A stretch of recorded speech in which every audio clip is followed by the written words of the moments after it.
Boa tarde, amigos e amigas. Hoje nós vamos tratar de um tema denominado expansão da consciência. Então, só para relembrar, venho aqui dizer que existe a mente, que é da ordem da relatividade existencial, e existe a consciência, que é da ordem da presença e do real. Então, quando tratamos sobre a mente, tratamos do relativo, dos dogmas, das crenças e da consciência, simplesmente da presença, sem dogmas e sem crenças. Enquanto a mente é uma frequência que está ligada diretamente ao cérebro, está localizada, mais ou menos localizada, a consciência é algo que é uma presença que está ligada ao cérebro, mas não depende dele. Veja, quando dizemos isso, nós já estamos trazendo a consciência como definição para o campo das relatividades, para o campo das hipóteses. Então, existe algum problema trazer a questão da consciência para o campo das relatividades? Eu digo que não. E só podemos falar do real neste plano, dentro das relatividades. Agora, o que eu coloco aqui é que nós vamos tratar de um assunto específico, que essas relatividades podem ser tratadas no plano das hipóteses, o que eu chamo de hipóteses sustentáveis. E essas hipóteses sustentáveis, ela não pode ter no seu bojo, na sua essência, simplesmente negar ou afirmar. Ela precisa ser baseada em contrastes, uma passa pela outra, sem afirmar e sem negar, mas traz uma coisa que nós chamamos de diálogo. Ou melhor, diálogo possível. Você pode dizer assim, porque a mente apenas defende seu ponto de vista. Mas a mente também está ligada, de um certo modo, à consciência. Então, essa brecha, que depois a gente vai ver no próximo tema, que será as interações pessoais, essa brecha faz com que a gente possa fazer diálogos possíveis. E é assim que vamos tratar hoje. Então, o que é que nós vamos tratar hoje como diálogo possível? De um fenômeno dentro da expansão da consciência, já que a consciência não é derivado do cérebro, nem da mente, ela restringe a mente, mas não é derivado dela. Nós vamos tratar de um assunto chamado EQM, isto é, experiência de quase morte. Inclusive eu indico a vocês uma série que está passando na Netflix chamada Experiência de Quase Morte. Então, a experiência de quase morte, do que se trata, né? Se trata de pessoas que, na iminência de morte, acidentes, parada cardiorrespiratória e outras modalidades que assim envolvem cirurgias, né? Dentro das cirurgias, onde há iminência de morte, então algumas pessoas passam por esse evento. Que evento é esse? Então, um grupo de pesquisadores juntaram, né, a partir aí dos anos, acho que dos anos 80, 90, o filósofo em medicina chamado Raimundo Mort Jr. Ele foi um dos primeiros, juntamente com Elizabeth Kubler-Ross, doutora, catalogar esses fenômenos, esses eventos, com algumas coisas incomuns, como por exemplo, ver pessoas falecidas, ver outros seres, entrar num túnel,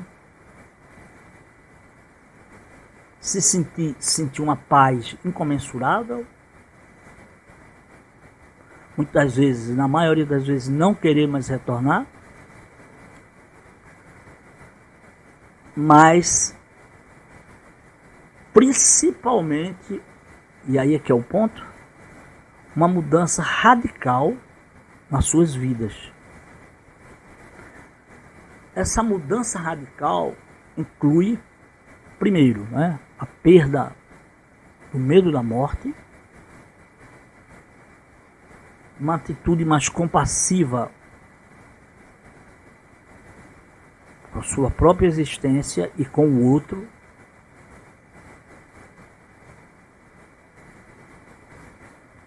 e também, além de um estilo mais otimista em relação à vida, uma alegria que vai tomando conta da sua vida, que muda radicalmente sua vida, suas crenças e seu pensamento. A pessoa se torna um outro. E dizemos aqui que isso também pode, digamos assim, concluir, finalizar como um fenômeno do despertar, já no segundo nível. Então vejam só, existe, entre várias hipóteses, algumas, duas que ficam uma num extremo, outra no outro, que merecem ser consideradas. E nesse campo, claro, que eu tenho a minha posição do ponto de vista hipotético, de qual seria a resposta para essas hipóteses. A primeira é que isso é uma qualidade do cérebro que, quando está morrendo, cria essa espécie de alucinação. Segundo, substâncias ingeridas dentro dessa modalidade da iminência da morte poderá acelerar este processo ou pode promover esse processo. Por outro lado, se trata de algo que é maior do que o cérebro e que, mesmo conectado com ele, tem sua vida independente. Então, eu quero começar dizendo aqui uma coisa. Primeiro, tanto na situação do cérebro criar alucinações, eu quero dizer que nem todo mundo passa por essa experiência. Segundo, da ingestão da substância, foi pesquisado que quanto maior a ingestão da substância, maior clareza nas experiências. Quanto menor ingestão de substâncias, menor clareza. Mas tem uma coisa aqui que eu acho fundamental. Um cérebro que está parado não pode provocar alucinações.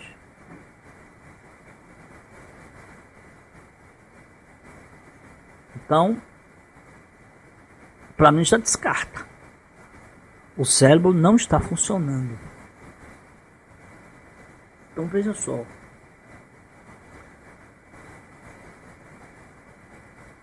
Então, você admite da possibilidade de realmente, mesmo o cérebro não estar funcionando, algo pode acontecer ainda como um fenômeno de aproximação da morte, não propriamente da morte? Sim, pode.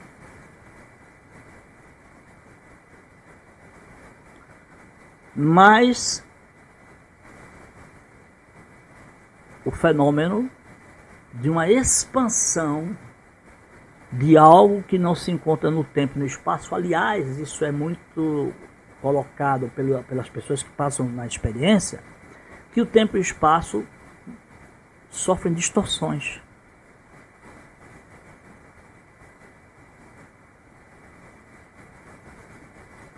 Então, sendo assim, no meu entendimento, a possibilidade de uma expansão, ela tem sim, uma sustentabilidade. Claro que quando as pessoas descrevem que encontram pessoas que já faleceram, parentes, evidentemente que a consciência pode transformar através da mente que ainda está lá em percepção que pode identificar aquelas pessoas, porque não existe outro modo a não ser o próprio aparelho perceptivo. Então, a gente pode dizer que é um estado que a pessoa não morreu completamente.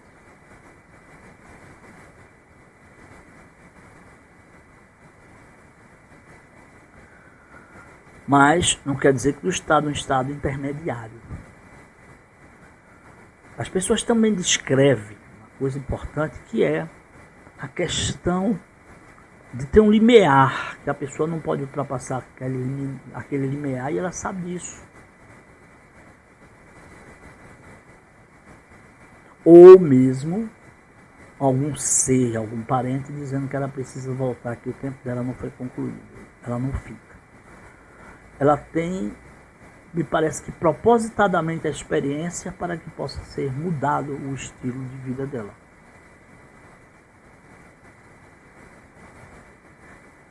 Então veja, evidentemente que algumas coisas, como as distorções das mentes, algo pode ser levado, né? Inclusive os católicos podem enxergar em santos, os espíritas enxergam outras coisas, enfim, os budistas podem enxergar outra coisa.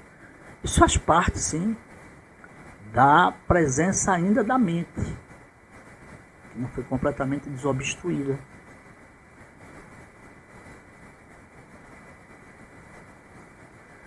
Não foi completamente, mas não quer dizer que, de um certo modo, não começou o processo de desobstrução, que poderá ir adiante, ou geralmente é interrompido, né?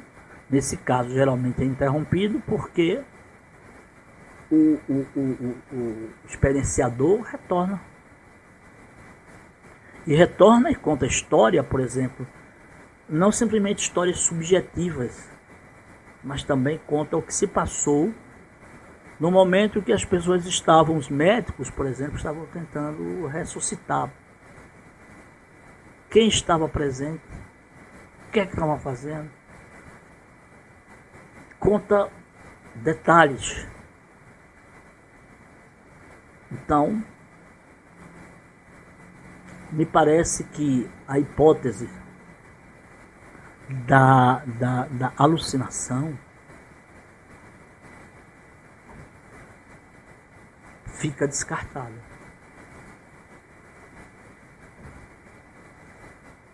Ou pelo menos diminui drasticamente. Porque como é que alguém pode descrever com precisão alguns fatos que estavam acontecendo naquele momento? Portanto,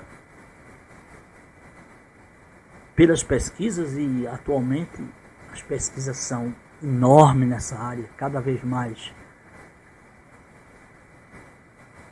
estudiosos, pesquisadores se interessam pelo tema, aprofundam o tema. Eu diria que se posicionam, né? Mas eu também quero dizer que ainda é preciso aguardar um pouco para se, eu não diria concluir. Para os que passam pela experiência, nada disso é necessário, né? Com pesquisa ou sem pesquisa, eles sabem o que passaram. Mas eu acho que a ciência vai caminhando para essa direção. Mesmo em relação aos mais céticos.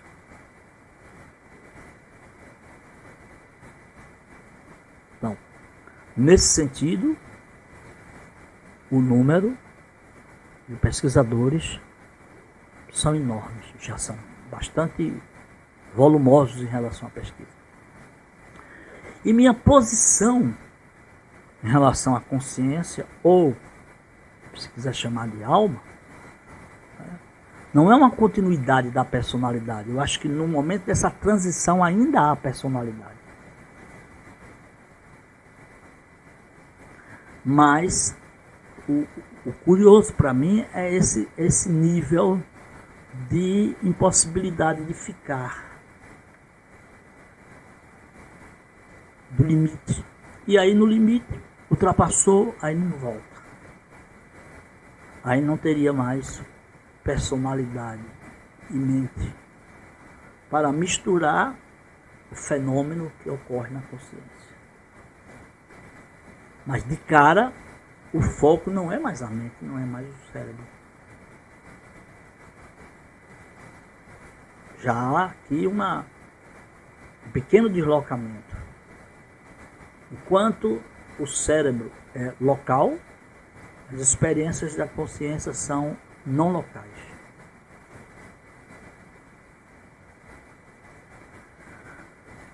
Então eu sugiro realmente que vocês pesquisem. É um tema muito interessante. Se vocês quiserem, podem colocar aqui perguntas e assistam a série. Pesquisem. Existe muitos livros, muitos textos sobre isso e existe essa série do Netflix. Nós depois vamos tratar também, provavelmente o próximo, dentro da ordem desse mundo relativo, em que a consciência abre brechas, se mesmo com todo o totalitarismo, todo procedimento de argumentar-se a favor de si próprio, de se auto-enganar, se nessas brechas que a consciência encontra é possível haver diálogos, é possível haver interação nas relações humanas, nas relações familiares, nas relações de casais. Nós vamos focar então no primeiro nível do despertar, que é o que está acontecendo. Mas vamos deixar isso para a próxima. E para a gente não se estender muito, vamos ficar por aqui. Espero que tenham gostado. Se gostaram, dê sua like, se inscreva no canal. E vamos em frente. Muito obrigado, até a próxima.